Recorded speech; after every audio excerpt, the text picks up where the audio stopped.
Right now, this is not some aspire to my mentor, like I call him right Yeah. now, right? Yes, he called me one night. He was struggling on something. He called me by 11. He said, "Are you sleeping?" I said, "Okay, give me lines. I need like 20 taglines." I gave him 60. I beg, continue this It's story. a tricky thing, right? Because that first agency, the God forbid one. The first time. Okay, let's let me the God forbid Yeah, agency. the first time they should see it. The first time I did an interview with the man looked at me. I was like, "You seem like you're gonna go far in this agency." I'm like, I barely me, Jerry. You want no one pay me better salary. Half of everything I've achieved is because I have a community of people that actively just called my name in places. So if I didn't come to O2, maybe I would have gotten there, but maybe slower because people would have not. I would have not met people in the same field that were doing stuff. If you get what I mean, Yeah. right? So I mean, when I came to O2, I like to say this story because it was funny that day to me. Then they were doing like a mini thing where they were just going around asking everybody their stories. Everybody had serious life problems. Everybody had like serious life problems, and there was just me. I just finished from school, and I was just like, yeah, these people they go finish me for you. I'm like, why is everybody's life so serious? This one said I spent 10 years, I've been doing branding, and you know I've worked. This one I've hustled under the bridge. This one I'm like, shit. I never wanted to be promoted. That's an interesting thing. Right, but back to my story, creative director at The Hook. I'm also the convener of Creative Bloc Carnival. Last year we did over 5,000 creatives. What's your advice for aspiring creatives? Hi guys, welcome to another episode of Made in O2 podcast by O2 Academy. O2 Academy is Nigeria's most impactful school of brand and market communication here in Nigeria. For the past 18 years, we've been able to graduate over 2,500 creatives who are doing so well in various industries around the world. So on every episode, you're going to meet one of them. They will take us through their stories of how they've been able to build to up to where they are now, how they're able to surmount all the challenges along the way, how they're able to grow from a student into becoming the creative they are today. On today's episode, we are going to be speaking with the creative director of The Hook, who was formerly a student of O2 Academy. We're going to hear his story, how he moved from being a regular student into becoming a creative, into becoming a group head, and now a creative director, leading creatives within the agency. And within that space, he has also been able to build something for himself, something we call the Creative Bloc, that gathers the most number of creative up till now here in Nigeria. Stay tuned, but before you do any other thing, make sure you like, subscribe, and hit the notification bell on this channel so that you can get every gist while it's still hot and fresh. See you.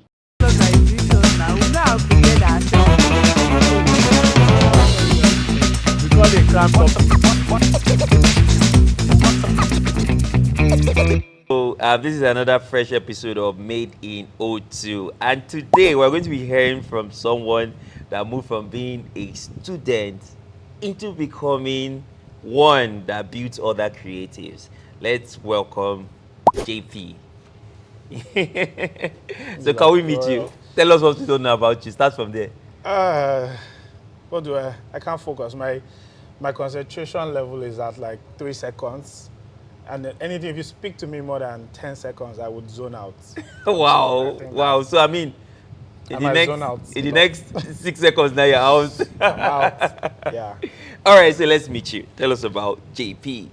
So I mean, every time people ask me that question, I feel awkward. Like, everything, I'm just me. I'm just surviving. But I guess I have some titles. Creative director at The Hook. I'm also the convener of Creative Bloc Carnival. I also have a community for creative people called Creative Bloc. And basically what we do there is we gather a bunch of creative kids together, come and have fun, building a very big immersive community. I think last year we did over 5,000 creatives in one spot, and that was like really big.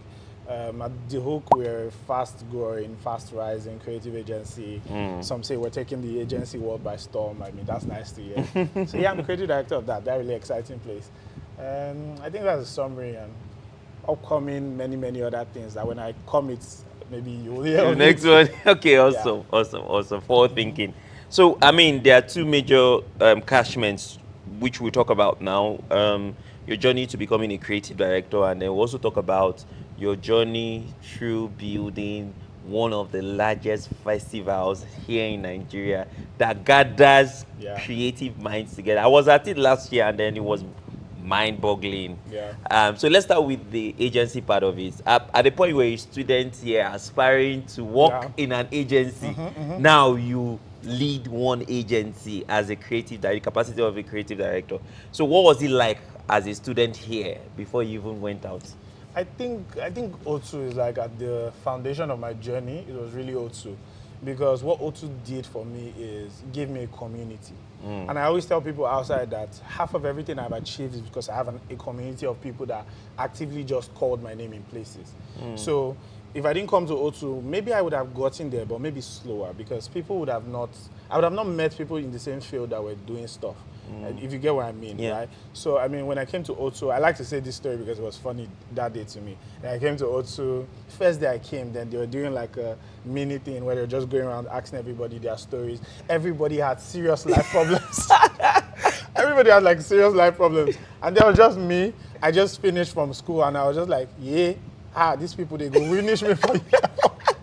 I'm like, why is everybody's life so serious? This one said I spent 10 years, I've been doing branding, and you know I've worked. This one I've hustled under the bridge. This one I'm like, I think advertising will come through for you. Like, That's the same life they live. everybody has gone through a lot.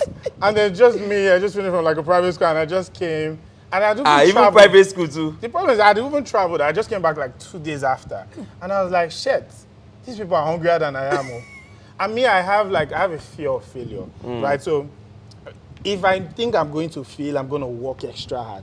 So for me, it was like, and I already come out like, creativity is my thing. I've been doing creativity for a while. I said I was going to be the best student. Mentally, in my head, I was going to be the best student. When I came and I met people with real life problems, I'm like, shit, my plans don't spoil. But I realized it was not really about that at the end, right? I had a lot of small wins in between that really showed me like, I could really kill at this thing. I think that potentially, I always knew like I could be good in creative sector because I'd done a lot of things. But when I did O2, I met a lot of people. I think one day that stood out for me was, I think we did the agency tour thing. Yeah. And then we went to like Leo Burnett. And before then, I'd never really spoken to Mr. O. So I knew it was you that did it anyways, even if we never discussed about it. So we went to, and when we did the agency tour, different groups discussed. And I think my group was the only one that did well. Maybe you remember, maybe you don't remember. But I think we were the only ones that did well. How I know this, because they didn't announce. What agency was that? It was Leo Burnett. We went Leo to Leo Burnett. Burnett. And we did I remember. like a leadway brief or something. Yes. But it was like a mock brief, right? And then what happened was when we came back, I think they were like scolding everybody, talking about how they didn't do well and all. But not like the only people that did well was JP. He didn't really know my name, so they had to ask you, and then say it's JP, it's JP. You know, say JP, stand up. Say that's the best student. I'm like, best student from where? I'm like, best student from where? Because I knew he didn't really know me, but I knew like you knew me, and then you knew my group, and you knew like how much effort we put into like our work, our strategy, and whatnot. And I remember being like the youngest person in my class. Yeah. Right? I was the youngest, and then I was 20. I hate saying my age outside, but like I was like 20, and you know? And then everybody that was like way older than me. And then, but I had to be the leader. And you remember, you used to say something like, JP, we insult everybody in the group. Because for me, if you had to get the work done, we insult you into progress. So I was always like teasing them. I would yab them. I would yab if I just remember the oh, this guy. No, this guy left it Ife. Even in my agency, they know now, like I'm a terrorist. Like I would yab you. I would yab you into greatness. I would say, when I finish yabbing, I was saying, you know, I'm playing shy. But you are messing up, so do. So, I mean, it has sort of just always been a thing. And I think then it just really reinforced. So everybody that sort of worked with me in O2, even if they were students, what they knew was this guy is fire. I mean, fire in the sense that if you needed to get something done, he would do it. If you needed to sleep on a brief for 2 weeks and obsess over it, there's this guy. Whether we knew what we were doing or not, it was just, they could trust me on things, right? Yeah. So people started calling me for things here and there, and I struggled a bit going into the agency world. I worked in one place, so I'm not called their name. Because I keep on saying, that was a God forbid agency. If I do say so myself, that's a so God. guys, JP walks up to me one day. I was like, I mean, he's not sure he wants to work in agency anymore. And I'm like, what's the problem? Tell me. And then he described this agency. It felt like he was working with government. So for more context is, I easily, like I said, I easily zone out. I was too young. I'm still too young to be bored at work. I don't want to go to work and I'll go to work. I will not be doing anything. I will just be on my laptop, or they will not even give you any tasks. Maybe tell you to write 1 or 2 things. I was bored my life. Give me something. I want to know something. I learned something also. Let me do something. Let me write something, right? And then the generator goes off. They won't tell you to go and on the generator. I know I'll be on gen. So like, I would try my best. There was one time they wanted to send me to the island, say I should jump bus. I say, I didn't even know Lagos like that. Because I didn't grow up in Lagos. Yes. I was like, we should jump bus, Bawo. Like, put me on Uber, anyways, I didn't go anyways. But the main thing is the agency was a no-no. And I finished after that, and I sort of was looking for agencies for like a month. I remember there was this struggling period I had. I tell people like that day, I think I was doing my NYSC, right? And I took my CV. I said the agencies. So I took my CV, I went from like agency to agency. I was like, literally, just give me tests. Let me just do tests. The security at Extreme took the paper from me. Like, don't worry, I'll pass it to them. I was like, God, my life, me, I'm struggling here. I literally went to Extreme, S1U, I went to 7. I was like, please just give me tests. Let me do it. I knew I could do the test. My own problem. You just needed an opportunity to express yourself. And I think the way it used to work in O2, they would ask for talents and O2 sends. So nobody was asking O2 at that point. But me, I knew I don't want to be jobless. I don't want to be bored. I was offering to work for free. I was saying, bro, let me just do the test. Can you just test somebody? Just open the door. Let me just my... do this test. And it's so funny because I think about if they had just allowed me to do the test, I don't mind. I probably would have still been in those agencies right now. And maybe all this madness would have even been more, right? Yeah. Thank God it didn't even work. Well, flip side, maybe that's what brought out the JPU now. I was so pissed. Like I said, I hate failure. Right, so I was so pissed. I knew like it wasn't working, and I was staying in Lagos contrary to my parents. So I was already fighting them to stay in Lagos. And then so it was like, I'm failing. Shit. Come back home. And like that's messed up, man. So but like I remember that day, then at the end I just walked back to hotel. I was frustrated. I didn't even have transport to go home. Now it looks like I have a sub story. I never thought I had a sub story. I never thought I had a sub story. But anyways, that was just one painful encounter, and I just even went home. And then from there, I now did a few interviews. There was one for the African Pig and one small digital agency on the island. And they both called me. And the crazy thing is, you see the money they were offering me. And so then they were offering me like 50K. And so let me bust you. To show you how hungry I am as a person. The transfer, and I was going from Bagada to, where's this place? Lekki Conservation Center. LCC. That's where the office is, the road there. Is it Orchid? Orchid something? Yeah, the Lekki Conservation Center, because we even see the monkeys when I'm coming for work.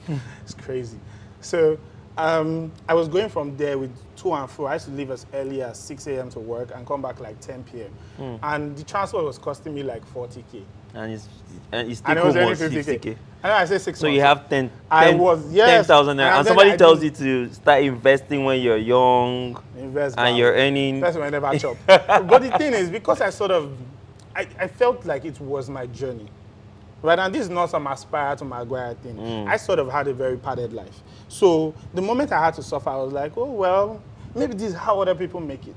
Right, and it makes sense that I should go through it, and I should just sort of, and of course I wasn't sharing my struggle with my family and everything. I just wanted to do it. And myself, like, oh, this work you're doing, you come back later night. I was like, nah, let me just do it. I was really all up into it, right? I did that for a while, and I saw myself really grow at it. So what we used to do then was social media. I remember we had like 10 small accounts. We were supposed to do 3 each. At some point, I was doing the whole 10 because, I'm not going to say those other backstories. But I was doing the whole 10, and I really now knew how to do social media. I knew how to do social media so well that when Jay was to be the guy, when he didn't to be around, he would not call me to come and do it for O2. So I was not doing it for O2 for a while. That when Jay now had to leave, he now called me, and that's when you now referenced me to come into fielding for Jay. So remember, it was just social media. I think in between that, you also did something. You played a role in my life. Oh. Thank you, boss. I'm just thinking about it now, like, thank you. Because I think another thing that helped me with social media to get that job was you were shooting your first short film. True. On Jale, and then I was just around and I was just willing, and then and I said, I said, JP just be in charge of social media. So that was like the first account I ever handled. Ordinarily, true. Right? Yes. So, yes. I remember you used to tell me like what to post, and I'll write the caption, and then I come up by you tell me go and come up with idea, I'll come up with idea, come up with team. So we're always shooting like many stuff. So I did that. So when I went for the assessment with those people, when they asked me, have I done any social media? That's what I showed them. I had done this. So it was just a So result. let's take a small break there. So guys, you see, there's something we always say here at the academy that you should allow them use you so you can become useful. So he volunteered to do Onjale, the social media stuff, and then when he went somewhere that he was going to be paid for his services, they asked what he had done. It was what he volunteered at that served as, and I'm sure that's half of the reason why they chose you. Yeah. So I mean, it's more about showing up. I mean, showing up and then doing stuff. So you never know which one of them would hit the mark for you. Yeah, I mean, it's not like I told them I volunteered to do that one. Yes, just to the, yeah. But yeah, I mean, that was it, right? And so that helped me. I came to O2, and then when I came to O2, it was so different for me because now I had to teach. Yeah. I had like a lot of job experiences in between, so I had to teach, and I didn't want to be an ignorant lecturer. So what it meant for me, when I was in school at O2 already, I used to try and read a lot of advertising books. So if I had to teach like beginning copywriters, I started reading a lot. So if I had to teach how to write radio, I would go and read a lot of radio, learn a lot of radio. So I just became a web. I didn't even want, personally I was competing. I didn't want my students to sort of just be better than me. Because it could be that. You don't want the people you're working with, because then it's like, why am I listening to this guy? Every class I had to give them a real reason to listen to me. So what it meant is I had to go and research. I had to check. I had to just check a lot of Khan's award-winning work. I used to binge works like crazy because I needed a lot of resources to know, like, this is how they should actually know this. So the more I did that, the more I just kept on getting better, And as I was teaching them, my students, I saw how I knew, because the value of the students I was teaching, they kept on increasing. So I knew this set was better than the last set. This next set was better than the last set. I remember I used to do very immersive things with them where I would bring all of them overnight and I would teach them from 8, it's like a whole night. Videos. Like all night, yeah, video, right? I teach them from 8 till 3 a.m. and I would be burnt out.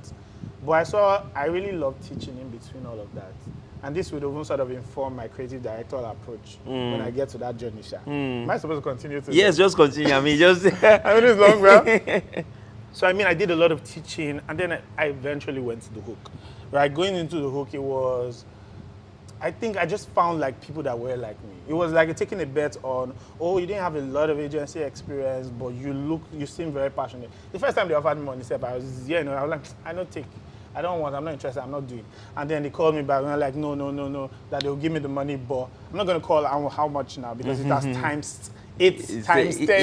10x. So, but like, and then he said, oh, I'm going to take a bet on you. And I like to quote this thing he did because I think it was a shift in my head. But Gen Zs might say it's toxic. I don't think it was toxic. It helped me. He said, we're going to do this thing. If you mess me up, I'm going to sack you in 1 month.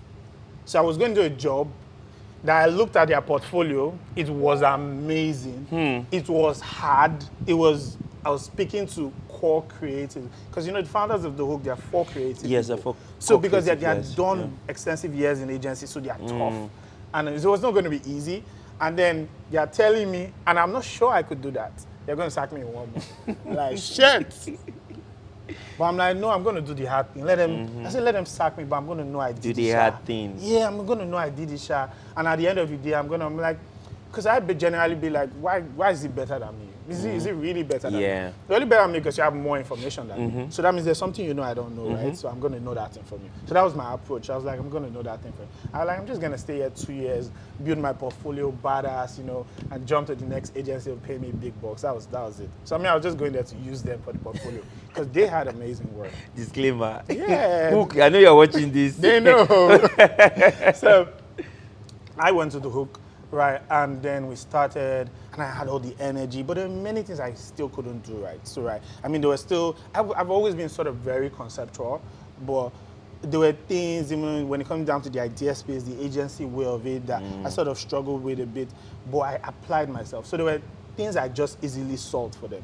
So there was a brief they had been doing for 3 weeks, and as I came, just applied myself, and they're like, that's so fresh, and we pitched to the client, and the client was like, I could kiss you right now. I said, don't enter. So I already knew what worked. I still didn't know some things that worked, but there's a lot of things I sort of learned from O2, like researching, asking the real people. So I remember I was working on a diaper brand one time, and we used to work fully remote then. And then I went to ask my sister because she just had a baby. And I was like, oh, tell me, what do you want from your baby? I just asked a bunch of questions, things I really learned in O2. And when I applied it on that brief, everybody just loved the direction. It was so good that the first time I was meeting the members of the Hook physically was the day of the presentation. They just say, well, JP walked in, sugar and presented. They didn't even know how I looked like. So when I came, they were like, this is how you look like. I said, fine, well. I said, can you present like this? I said, oh. Sure, I've been talking to you people. You don't know if I could present. I entered the presentation, I killed it. They were just shaking me. This guy, correct. I'm only done like 2 weeks. They were just saying, guys, like you've been here for 5 years. Like, you know. So the whole thing just really changed. And a couple of briefs I did, right? And it felt like, so I knew you're not sacking me after one. Yeah, after a moment. You're definitely keeping me a big keeper. Yeah, I'm a keeper, definitely. So at this point, it's going to be your loss. Because I know things. And there was a lot of intentionality in learning because I'm not going to say it was easy to understand. I didn't even, at some point, I just kept on, there was one day that I just looked at it and I was like, every time I went to meet my mentor, like I call him right now, right? Every time I met him, because he was the one approving my line, he was the creative director then, Toib. And every time I met him, he was just, every time I met him with an idea, bounce back, kill it. He'd be saying dead, which is a word I say now, and he denied it, he doesn't say that. So this is to you. So he kept on killing my ideas. But I mean, the way I would give you 100 ideas. He called me one night, I was struggling on something, he called me by 11. He said, are you sleeping? Of course I'm supposed to be sleeping now. I said, it's fine, I want to work on it. He said, go and sleep. I said, no, I want to work on this. He said, okay, give me lines. I need like 20 taglines. I worked, I gave him 60. So I was that type of person. I was very... No, I mean, we need to be breaking these things because there's a lot to learn from here. So, I mean, his boss requested for 20 taglines. He did 60. Yeah. So, I like hearing things like this, especially from people that have results, because when we say it looks like, oh, you are up there, you can bobo us, you can do. But when we see people that have heard what we've said, taking it out there and started producing results, it becomes more fulfilling. We always say, over-deliver, right? And make sure you don't over-promise. Right? On the promise and always over-deliver. Yeah. And then his boss calls him at 11, which is ungodly. Yeah. It's everything you can say about it. I mean, think of all the emotional things that be going through your head. Now, why should we call him at this time? And requested for 20, he did 60. Yeah. Success is indeed predictable. I beg, continue this story. It's a tricky thing, right? Because that first agency, the God forbid one. The first time. Okay, let's name it the God forbid agency. Yeah, the first time they should see it. The first time I did an interview with the man, and I wrote about it on LinkedIn. The man looked at me and was like, you seem like you're going to go far in this agency. I'm like, I barely me, Jerry. You want no one pay me better salary. So like he said that, and I was like, people always just sort of said that in bits, but I didn't get it. Like there was even a creative director I worked with at the Hook. She sort of said something like that. I can't wait for the badass things you're doing. In this, I was like, well, I guess that's what you tell any junior person that is indeed serious. I didn't take it as. So they were saying things that you were not saying. Yeah, I mean, and now that I'm creative director, important, I can see that a lot in people. I just see people and I know, damn, you're going to be so badass. Please work for us longer. Because you're going to be so bad. The way your mind thinks with limited exposure, you just need more. Right? But back to my story, and I just had to sit down one day. Why was he not approving my ideas? And I just wrote everything he had approved on the board. And I studied the pattern, and I just learned it from there. He started approving. But I saw the danger in that too, because it felt like I started had to write like him. Writing to him. Yeah, write to him. And I was like, no, I'm going to be myself. But I already understood at the core of it what works, right? And I started applying. And I think the result just really started working from there. So from senior copywriter, so I had a team lead, he left. I never wanted to be promoted. That's an interesting thing. So all the promotion I have gotten, the Hook, everything, I've always not wanted it. Even up to creative director, they shocked me with it. They literally shocked me with it. I didn't want to be promoted. But it was I would rise to the occasion type of thing. So for becoming a team lead, I didn't want it. I just wanted more money. Say, okay, then you become team lead. I'm like, so I have to take care of other people. And like, yeah, you need to grow. And because like Terry is my mentor, he has always sort of like, no, you need to. What's your next level? You need to do your next level. He has always told me like, oh, when I was starting that, you could be a creative director in 5 years. You could be a creative. So I mean, my head like mentally maybe in 5 years. But it came way faster, right? How many years? Yeah, I think it was like 4, 3.5 really, or like Yeah, it was like. We're not talking age here, so we don't pressure some people because everything on Don't social calculate media my is age. pressuring people. Like you just see that's what my mate is doing. No, everybody has a different journey, and Made in O2 is about talking about this journey, the real stories, the real journey, and talking about growth as a whole. So we're going to move over now to. Now we've talked about your story, all of you. I mean, there are many things you learn from a story already that you can begin to replicate. Because he learned it from somewhere, saw someone doing it and how it worked for that person. And he brought it back to himself. Things like introspecting. I mean, your boss turns down your work. It's not about you going emotional or he doesn't like me or introspect. Check what he likes. Work around that, but don't make that your four-figure table. Remember from school, four-figure table. I mean, don't make it your four-figure table. Make sure it's something you consider when you're trying to come up with ideas, but make sure you're as versatile as possible. He kept on pushing. I see resilience in his story and many other things. But we'll move over to another segment. But before we do that, you have to do a lucky dip. And you pick any question you pick there, I'll read it out to you and then you would answer. How bad could it be? I'm the one reading it. How bad could it be? Well, we'll find out. I don't know what the producer put for you. Wow. Yeah, indeed made for social media. The social media question. So if you can delete one social media platform, which one would it be and why? X. I'll delete That X. was fast. There's too much negativity. That was fast. Yeah, there's too much negativity. What of TikTok? Nah, TikTok is calm. It's calm, really. I just feel TikTok it still looks so unserious to me. Yeah, it is quite unserious, but like everything is shifting there. It's one of like Gen Alphas use that as their most search engine. Yes, I do. So like everything, there's a whole university there. So like TikTok is becoming a thing. So just who would have thought that Google would go out of? Yeah, with ChatGPT, yeah. Yeah, so people search rather on TikTok or ChatGPT rather than Google now. That's why Google is that fast. Recently they announced the video thing. There are plenty of other things. I mean, there's this one they announced that has several cameras that you can literally go around the person you're speaking to on a video conferencing platform. So you can literally look at the corners like this 360 of the person. That's quite interesting. So several things they announced. So X, because of how toxic it is. I always say Twitter is this way because there's no tonality in it. So people see things based off their perspective. So someone else can be, how you be with the way you are now. You are mad is like, oh, it's a joke. But someone else that's coming from a perspective of you are mad, perspective, sees that and then it becomes a banter. Yeah. So I think to add to that, right, I think like salvagery is sort of funny. Right, so if you see the way comedians are like, especially why I'm like this because I grew up in Warri and there are a lot of everybody's trying to be a comedian there, right? So if you grew up in Warri, what is really comedy is really teasing people, yabbing people. So salvagery is really funny. People like salvagery. So that's what's really translated in Twitter. It's not salvagery in the form of humor or sometimes humor, but it's salvagery in the form of if I say something harsh, it's gonna trend. It's gonna get retweets, it's gonna get likes, and and that's why I think people do what they do. But it's fine if you're a Twitter or I don't just want to know you. So yeah. All right, so let's go to the blog side of the story now. Creative Bloc. My baby. So your baby.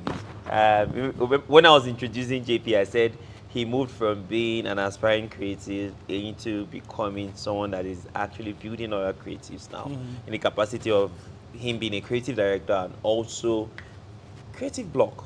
I said I was at that carnival last year and I didn't want to go home. They had to drag me home. I was like, no, leave me. They dragged me home.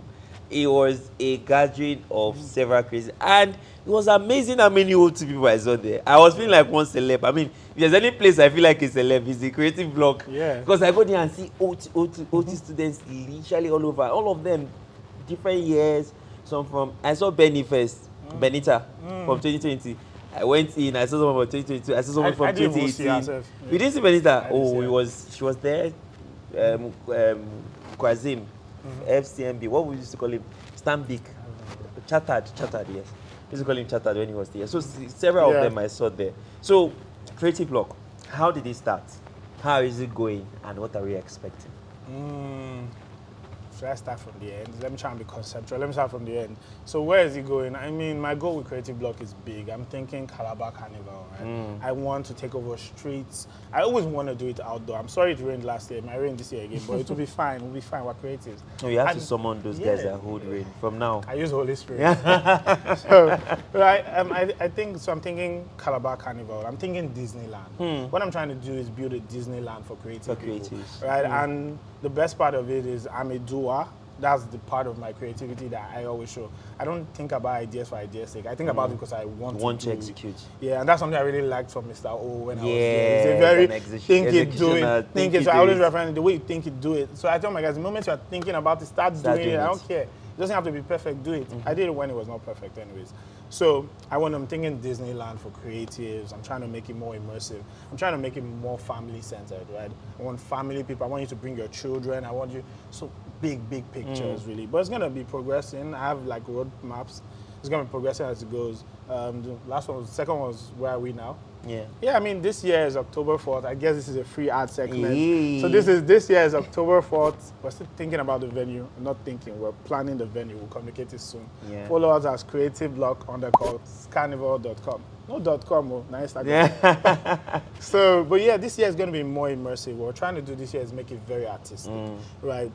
Very artistic, like a mini ArtX, but a more pop culture reference. So very artistic. So we're looking at more fashion. Yeah, more fashion, more art. I know, sort of when you come to the Creative Bloc, there's art, there's music, there's fashion, there's film. Different maze. So guys, it's like a maze. Yeah. I think we would insert a clip now so everybody can be seeing what it looks like. There's like a maze, and every maze has different segment of every freaking thing. So where did Creative Bloc start from? I mean, interestingly, the concept sort of started in O2, right? So when I was a lecturer in O2, I used to, like I said, the all-night thing. I would gather everybody, sleep all night. And I basically just sort of took them as my friend. We'll read and learn all night. And then I also like, could we not just hang out to the place? Could we not just, everybody, just a creative party like outside O2? But it was a thought in my head. But one day I was in church, the famous place I get most of my ideas from. And I tell people, they think I'm whining. I actually get a lot of ideas from church. I was in church and I was just sitting, and now I know it's the Holy Spirit. But then I was just like, I just had one strength idea. I was like, shit, do a party for creative people. Not a party, do a gathering for creative people. Where they come, all they do is just creative stuff. And initially it was smaller events. So it was just a 60 people paint and sip. And then a silent disco for about 180 people. Then a football match for like 100 people. And we did a travel, it was like 40 people. And then I just had that thing in my spirit. Now again, I know it's the Holy Spirit. That just said, do it bigger now. What's there? I'm like, from 100 people to 1,000 people. Because I was going for 1,000 people.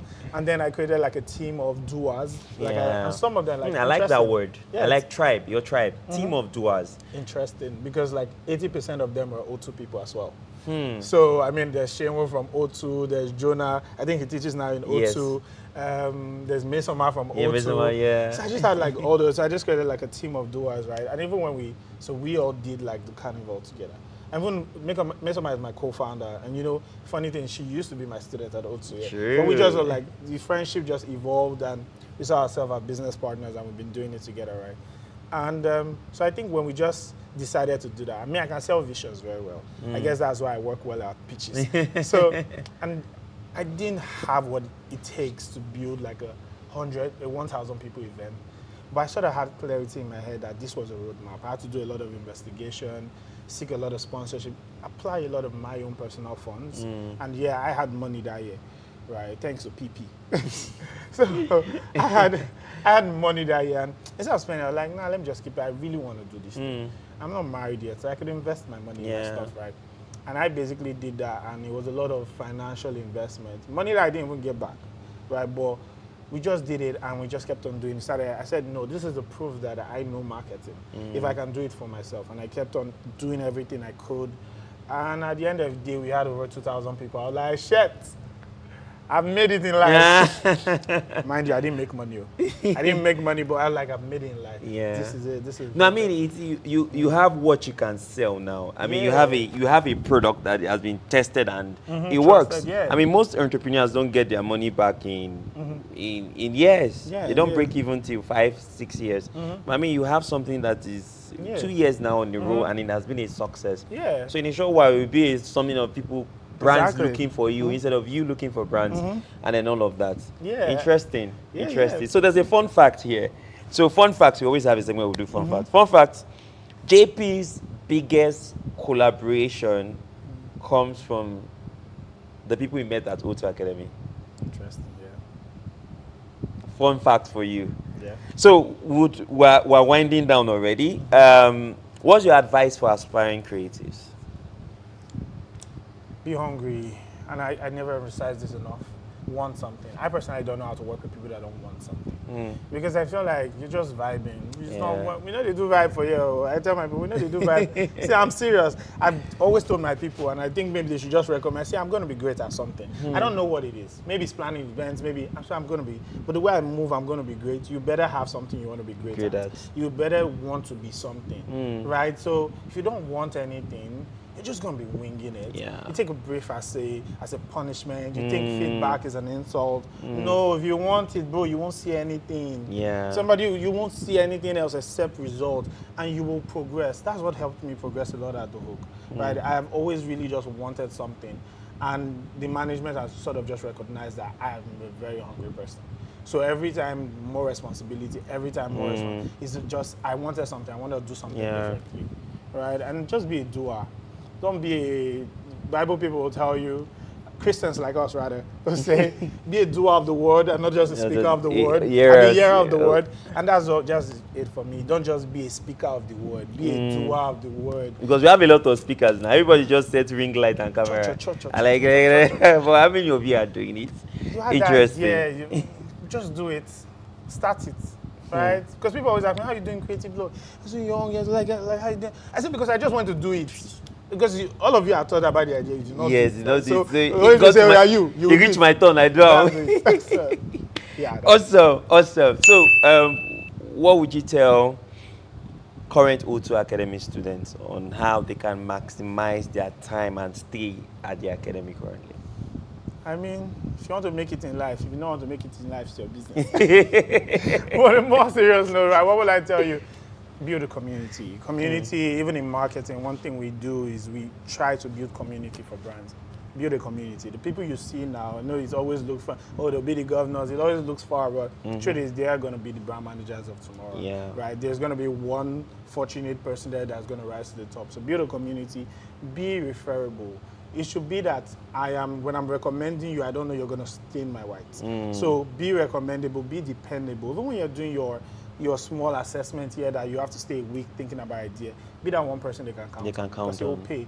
The person that told me to go to the Hook, that sent me the Hook application, was somebody from O2. He just sent it to me, and I said I wasn't going to do, but he convinced me, and I did it.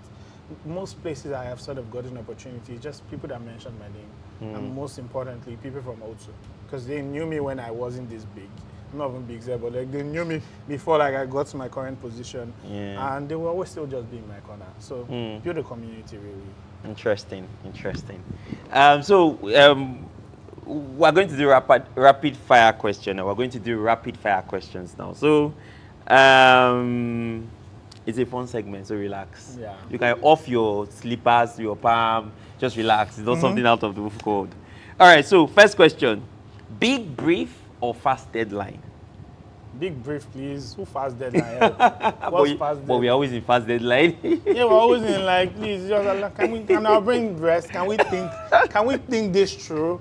Are you trying to rush to the market or drink water, drop cup? Yeah, let's do something that makes sense now. Headphones or brainstorming out loud? I don't like headphones because they disturb my earwax. But I'm a very solo person that I rather come to a brainstorm with ideas. So I like people. Let's not take people not take it the wrong way. I like people, but like we can think now. We can all think and come together. Yeah, come together. After everybody has thought, and not two the processor. Yeah. It's not there that everybody will start thinking for the first time. No. Go and think Before you then go. let's talk. Yeah, it's better like that. Okay. Team brainstorm or solo sprint? I mean, solo sprint before the team Brainstorm. really. Okay, great. Digital art or print? Yeah, I like. This will just make me start saying all the things I don't like about advertising, so I will just say digital ads. If not, I will go a whole lecture. So yeah. Awesome. So, I mean, it has been an amazing time sharing all of these things. I mean, memories. It has been nostalgia for me. It has been inspiring for me. And I can't wait to see what JP will do in the coming years. I mean, but before we sign off, can you just tell us one powerful message in quotes that you give the next generation of creatives? Well, John 3:16. I'm sorry, I like to be informal first. I think, like I said, right, stay hungry. I don't know how to emphasize it enough. I think I am a testament of hunger, right, in the things I do, in everything and that's why I've sort of been able to, in quotes, achieve things fast. And I really trust in God. So, I mean, if you're a faith-believing person as well, you want to allow God to lead you. Yeah. But at the core of it, stay very hungry, want it more than others, and most likely it will work for you. Even the Bible says it's to stick with him. I'm going to stick with what he is saying. Seest a man diligence in his or her task, you will stand before kings and not ordinary men. So, in signing off, tell us where we can see you outside of these Made in O2 podcasts. So, where can we find you? For now, you can find me at The Hook. You could also find me at Creative Bloc. You can't find me at my house. Who will tell you where my house is? But I mean, yeah, if you see me on the road, if you see me anywhere, I don't like meeting people with places, but if you see me where you see me. But you can find me on Instagram, right? I'm mostly on Instagram. I guess they'll put my handle. Yes. Put it yet, because I'm pointing. So right beside his head. Awkward. So yeah, that's where you can find me. Awesome, Instagram. awesome. So guys, hope you were able to pick things up from this segment. And thank you for coming, JP. Thank you, my sensei. I appreciate you. Don't mind you. Thank you. Smile girl. Thank you. Thanks for watching Made in O2. Hope you're able to learn a thing or two. If JP's story inspired you one way or the other, be sure to like, subscribe, and also comment below. You can also share. I mean, if anything hits you here, share those points. Get more people to come and watch this, and so they can learn from the entire story. See you on the next episode. But before you go, please tell someone else about it. This is Made in O2, where we talk about real journeys and real growth. See you in the next episode.